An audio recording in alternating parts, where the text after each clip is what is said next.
Para higit na mailapit sa mga Pilipino ang mga programa at proyekto ng pamahalaan, inilunsad ngayong araw ang 2025 State of the Nation Address Interlocking Photo Exhibit, kung saan tampok dyan ang iba't ibang serbisyo publiko. Si Vel Custodio sa sentro ng balita. Serbisyong publiko.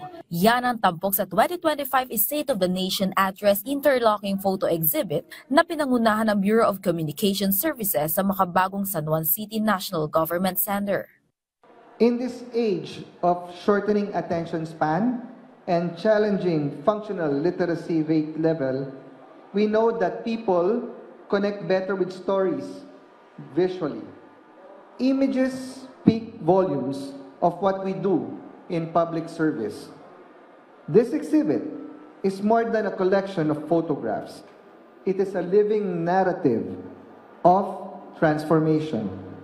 Each photo captures milestones of our government's efforts to bring genuine service closer to the people. Bagong Pilipinas, matapat na pamahalaan, maginhawang sambayanan. Highlight dito ang mga programa sa ilalim ng administrasyon ni Pangulong Ferdinand R. Marcos Jr. kabilang ang edukasyon, livelihood program at Build a Better More programs.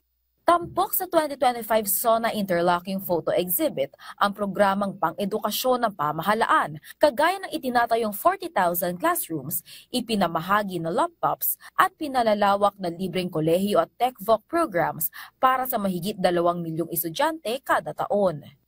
Sa agrikultura, isinalarawan ang target na 100 milyong puno ng niyog ngayong taon at halos 26 na bilyong pisong tulong para sa halos 5 milyong magsasaka. Ipinakita rin sa photo exhibit ang mga health programs, kagaya ng pinalawak na PhilHealth benefits, zero balance billing ng 87 DOH hospitals at 185 bagong specialty centers. Kasama rin ang bilyong-bilyong pisong tulong na inilaan sa ilalim ng Emergency Employment Assistance at Integrated Livelihood Program.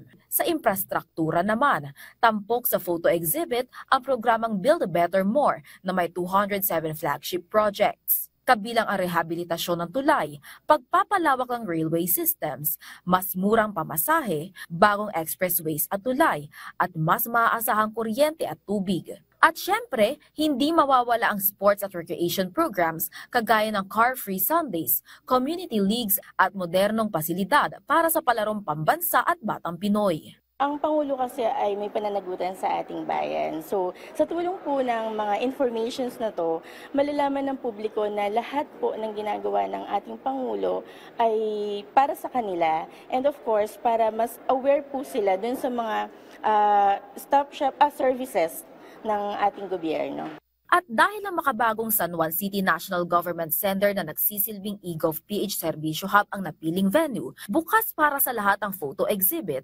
kasabay na pag-avail ng pinadali at pinabilis na serbisyo ng gobyerno. Inaanyayahan po namin ang publiko na bisitahin ang Bagong Pilipinas e-Serbisyo Hub para po makita ninyo ang aming interlocking photo exhibit po. Vel Custodio para sa Pambansang TV sa Bagong Pilipinas.